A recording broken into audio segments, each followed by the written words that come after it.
is TsubakiSwagg, and I'm going to use my review of KanColle episode 4. It's our turn. Follow me. And this episode, I was just such the feels of this episode just made me so sad. I think it outweighed the stupidness in this episode. But like pretty much this whole episode, we see Mutsuki. She continues to wait at the docks for Kisaragi, because I guess she's still holding out hope that Kisaragi is going to come back, even though everybody else knows that she sunk. So I mean, everybody else is really sad about it, but Mutsuki is still trying to keep her morale up and be happy and hoping that Kisaragi can come back so that way she can tell her how she feels. And I mean, like I said, everybody else knows that she's not coming back, which is the really sad part about it. So while this is happening, Fubuki and I'm gonna call her Bunny-chan both get called into the Admiral's office, and Fubuki looks like she's about to pass out. She is so nervous, and Bunny-chan is just like bouncing around the room. And the Congo sisters, they are some straight up fools. Like for real, for real. Like the oldest of the four, she like puts her vagina all in somebody's face because she thinks it's the Admiral. And I was like, oh, okay, I'd hate to see what you do if it really was the Admiral. But they are crazy. They literally are crazy. They made this whole episode stupid. But they find out that they're going to go on a mission. They're going to attack the Abyssals so they can save their supply, like their suppliers, and they're going to be leaving the next morning. So the next, like that day when Fubuki gets home, she was like, I didn't realize that this was going to be such hard work. And we see Mutsuki. She finally comes in, and they're like, well, you are kind of late. They're like, why are you so late? Blah, blah, blah. And she was like, oh, I was just out. And Fubuki was like, you were at the wharf again, weren't you? And she was like, how did you know? And she like had flashbacks thinking about Kisaragi, and she was like, I can tell. So Mutsuki like gets in bed, and then we cut to the next day. Fubuki gets up, and Mutsuki's not there.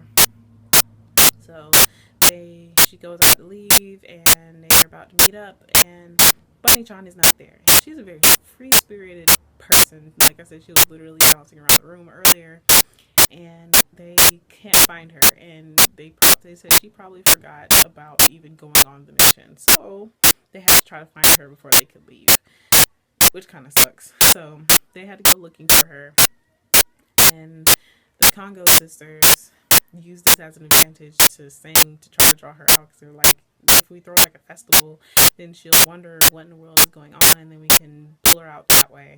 So they were singing, and then of course, what's her face, Idol, she gets upset because she's like, I'm the only idol on campus, so you can't be the idol. And they had like a show off, I guess you could call it. And Fubuki went with the other two sisters to try to find Bunny-chan, and they still couldn't find her, and they were being weird as well.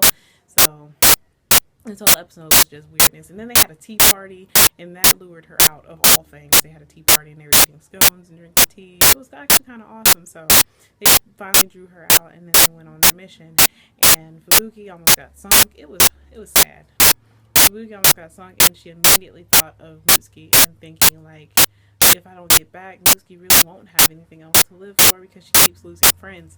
So Fubuki, like, and while all this was happening, the oldest Congo sister saved her. Like, she literally knocked a missile with her bare hands away and saved Fubuki and told her that it was okay, blah, blah, blah.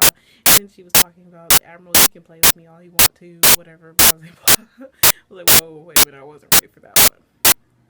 So after that, they completed the mission. They took out the Abyssals, and they were able to come back home. And Fubuki, well, they showed like Mutsuki, she was sitting on the edge of the dock at the wharf, and she realized that Kisaragi wasn't coming back today. So she got up and was about to leave, and Fubuki was standing there.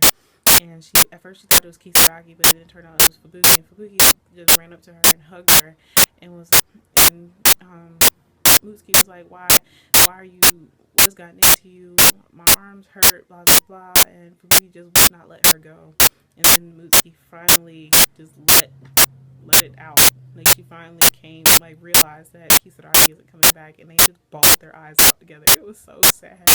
It hurt my heart. So after that, the next day, they woke up, and Fubuki looked in the bed for her, and she wasn't there. And then Mutsuki pulled the blinds back from the window, and she was like, "Good morning," and Poi and Fubuki looked at her, and Fubuki was like, "Good morning," and then that was the end of the episode. This episode was so sad. It was like, oh, Kisaragi really is coming back, which kind of sucks, but I mean, what can you do? So yeah, other than that, this episode was awesome. This episode was really awesome. It was so sad. Just the stupidness and the feels. That was pretty much the whole episode, but yeah. So other than that, I would love to hear how you guys felt about this episode, how you feel about the way things turn out. Do you feel like there really is any hope for Kisaragi coming back? If not, that really sucks, but what can you do? I mean, it happens when you're in war. So as always, please remember to comment, thumbs up, and subscribe. It helps out a whole lot. And this is TsubakiSwagg saying adios.